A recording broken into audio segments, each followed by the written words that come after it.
바람이 이렇게 세게 부는데, 태풍이 오는데 이렇게 일찍 주님 전에 오신 여러분을 주님의 이름으로 환영하고 축복합니다. 하나님의 은혜가 함께 하시기 바랍니다. 오늘은 에스더서를 한번 살펴보려고 하는데 10장으로 되어 있는데 집에 가서 읽어보시면 30분이면 다 읽습니다. 굉장히 재밌는 그런 내용이 기록이 되어 있습니다. 바벨론에서 70년 동안 포로 생활했는데 이제 70년이 다 지나서 포로 생활이 끝났습니다. 고레스라고 하는 왕이 등장해서 천하의 모든 포로로 끌려왔던 모든 백성들 다시 고향으로 돌아가라, 그런 명령이 내려졌고, 그 명령에 따라서 이스라엘 백성들도 다시 예루살렘으로 돌아갈 수 있게 되었습니다. 바벨론에서 예루살렘으로 돌아간 사람들의 이야기가 기록된 책이 우리가 살펴본 에스라, 느헤미야죠. 우리가 이미 살펴본 대로 바벨론에 70년 살면서 이스라엘 백성들이 그 땅에 정착을 합니다. 3대가 산 거잖아요. 70년이면 3대가 할아버지, 아버지, 아들이 바벨론에서 포로로 살았기 때문에 이 바벨론 땅에 정착을 합니다. 그래서 예루살렘에 돌아간 사람보다 그냥 바벨론에 남아서 정착해 있는 유대인들이 훨씬 더 많았어요. 여러분, 예루살렘으로 돌아가지 않고 바벨론에 남아있는 사람들은 어떻게 살았느냐, 그 모습이 기록된 책이 오늘 우리가 읽었던 에스더서인 거죠. 돌아간 사람들의 이야기는 에스라, 느헤미야, 바벨론에 남아있는 사람들의 이야기는 에스더를 통해서 알 수 있습니다.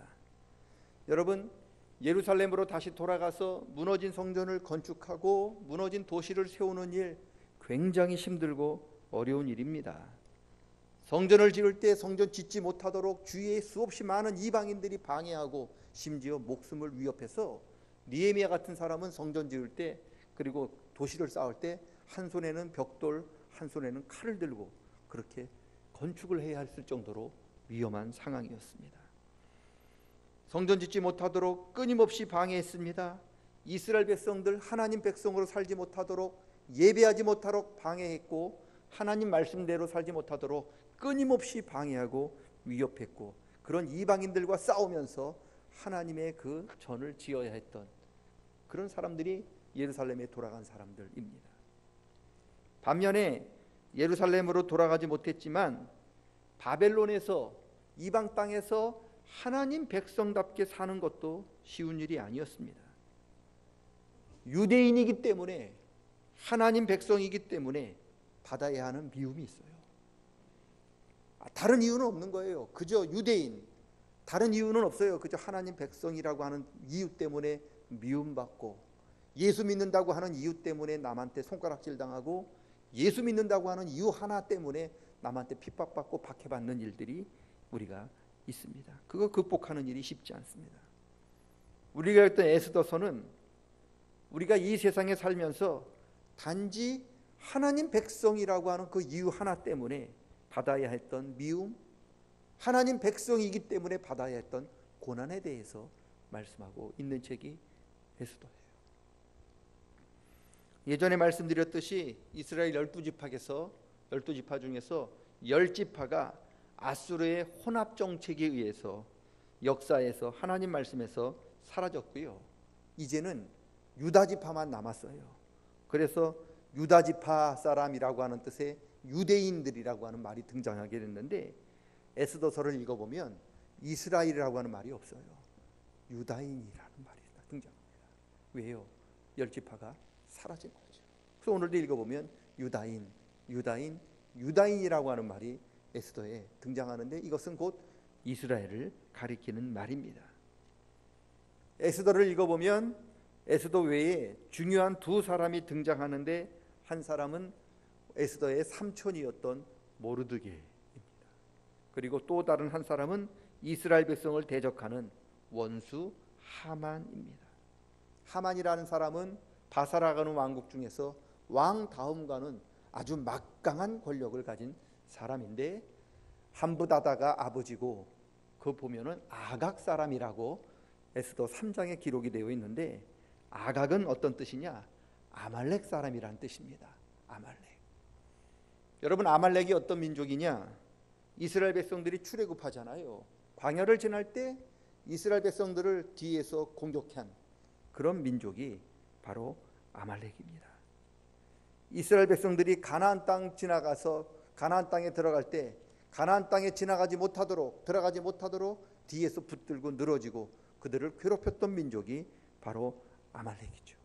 그래서 결국 이스라엘 백성들이 광야에서 아말렉과 싸워야 했는데 출애굽기 16장 17장을 보면 이스라엘 백성이 아말렉과 싸울 때 모세가 손을 들고 기도를 하면 이스라엘 백성이 이기고, 모세가 이제 너무 지치고 너무 힘들어서 팔이 아파서 손을 내리면 아말렉 사람이 이겼다는 거잖아요.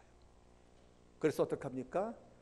아론과 훌 두 사람이 모세가 손을 들면 그 옆에 한쪽은 아론이 한쪽 팔은 훌이 그 모세의 팔이 떨어지지 않도록 내려오지 않도록 붙잡아서 결국 이스라엘 백성들이 아말렉을 물리쳤다고 하는 내용이 우리 출애굽기가 기록되어 있는데, 그때 나온 말이 우리가 잘 아는 여호와 니시죠.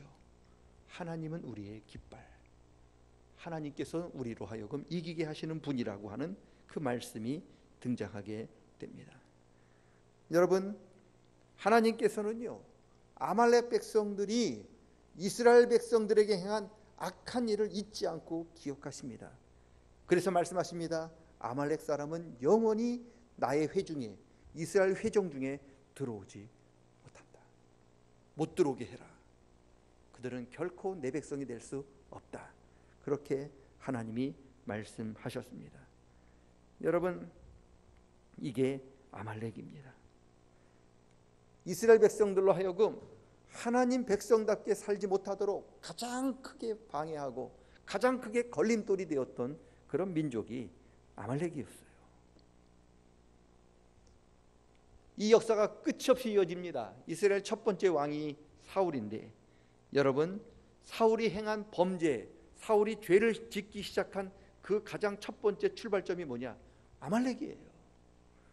지금 이스라엘 백성이 또 아말렉과 싸움을 하거든요. 전쟁을 하기 전에 사울은 하나님 앞에 먼저 제사를 드리기를 원했어요. 그래서 제물을 가지고 기다리고 있었는데, 이 제사를 드리기 위해서 사무엘을 초청했는데 사무엘이 오질 못하는 거예요. 3일이 지나도록 오지 않았어요. 백성들이 술렁술렁거립니다. 아말렉 사람들은 많고 자기들은 적은데 불안에 떠는데 지금 제사를 드리려고 하는데 제사장이 오지 않고 사무엘이 오지 않으니까 사람들이 술렁술렁거리고 급기야 슬슬 도망가는 일들이 벌어지게 됩니다. 사울 왕이 너무 마음이 급하잖아요. 그래서 어떡합니까? 해서는 안 될 죄를 범합니다. 사무엘이 해야 할 그 일을, 제사장이 해야 할 그 일을 자기가 행합니다. 자기가 제물을 드리는 죄를 범합니다. 그뿐만 아닙니다. 하나님께서는 아말렉과 전쟁을 할 때 사울에게 말씀합니다. 아말렉 사람들이 그 어떤 것도, 사람이든 짐승이든 그리고 그 진영에 있는 가장 좋은 거든 그 어떤 것든 취하지 말고 다 진멸해라. 그것들 내 앞에 가증하다. 그러니 너는 아무것도 가지지 말고 다 진멸하라. 그렇게 말씀하셨어요. 하나님의 은혜로 사울이 아말렉을 크게 이깁니다. 그런데 사울은 하나님 말씀을 듣지 않고 아말렉 왕 아각을 살려줘요. 뿐만 아니라 아각이 가지고 있었던 것 중에 가장 좋은 것들을 진멸하지 않고 가지고 있습니다. 나중에 사무엘이 와서 왜 아각을 죽이지 않고 왜 아각이 갖고 있는 것 중에 좋은 것을 왜 진멸하지 않았습니까? 라고 물었을 때 사울이 대답하죠. 너무 좋고 너무 아까워서, 진멸하기 너무 아까워서 나중에 하나님 앞에 제물로 드리기 위해서 남겨두었습니다. 그러자 사무엘이 사울 왕에게 화를 냅니다. 그리고 너무나 유명한 말씀을 해주시죠. 순종이 제사보다 낫습니다.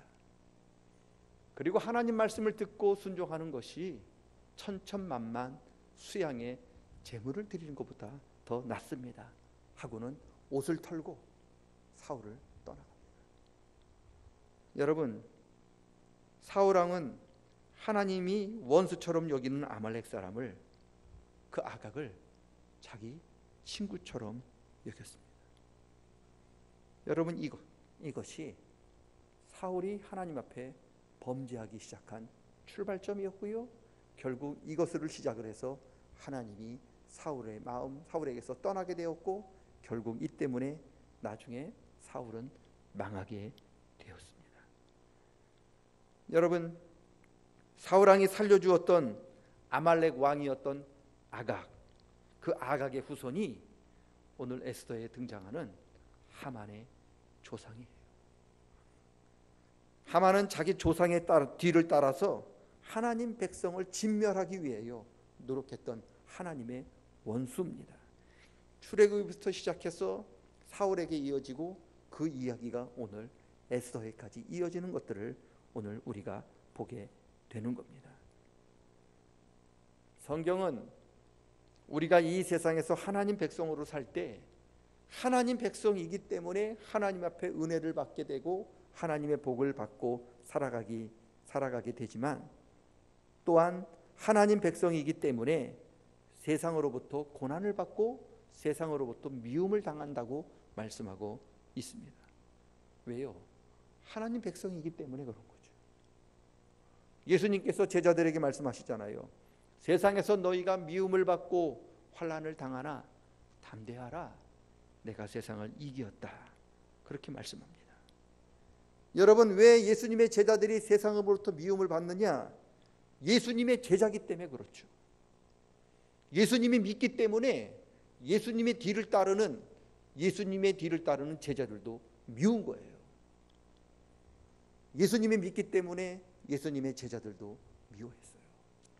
예수님 십자가에 못 박이실 때 그 옆에 있는 사람들이 베드로에게 너도 저 도당이지, 너도 예수와 한패지 하면서 베드로를 공격하는 이야기가 나오는 게 그 이유 때문입니다. 우리가 하나님 백성이기 때문에 미움받는 거예요. 우리가 예수님의 뒤를 따르기 때문에 미움받는 게 당연한 거죠. 그러면 세상은 왜 예수님을 미워합니까? 예수님이 세상과 다르기 때문에 그렇죠. 요한복음 1장을 보면 세상은 어둠이라는 거예요. 그런데 예수님께서 빛으로 오셨어요.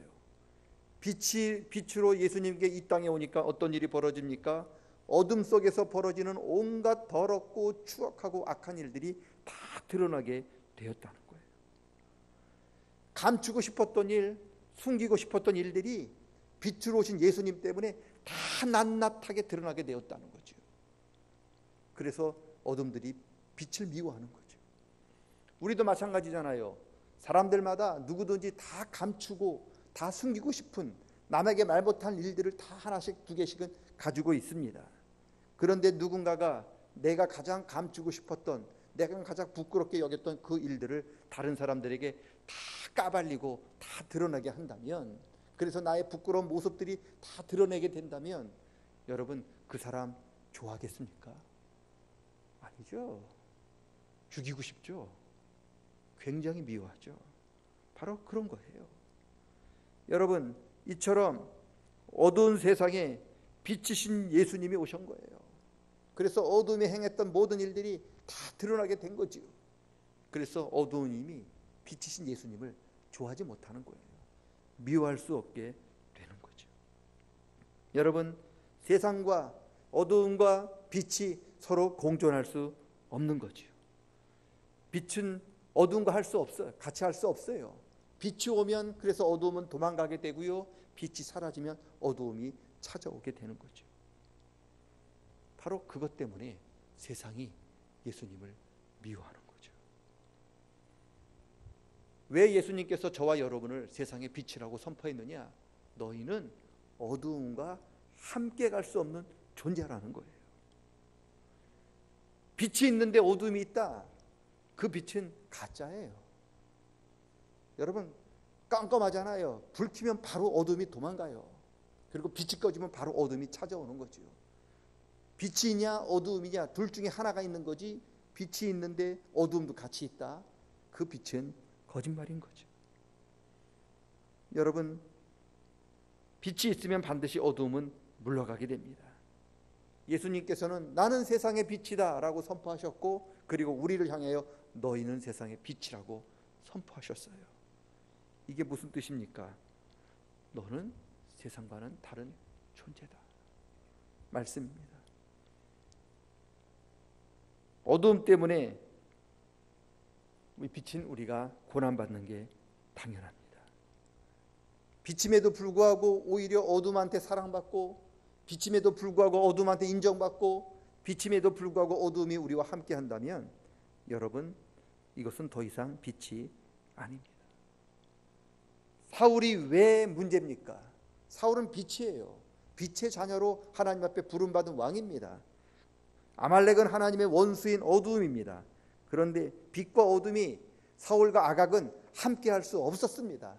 그런데 오늘 사울은 지금 어두움과 함께 어두움의 길을 함께 가고 있는 거예요.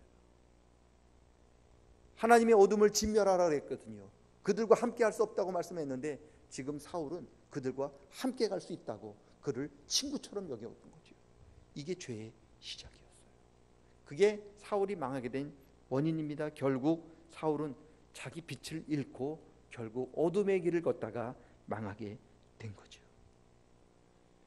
왜 하만이 유대인들이라면 이를 갈면서 싫어하고 왜 죽일 만큼 미워했을까? 유대인들이 빛의 자녀인 하나님의 백성이기 때문에 그렇고, 하만은 바로 하나님의 원수인 어둠이기 때문에 그렇습니다.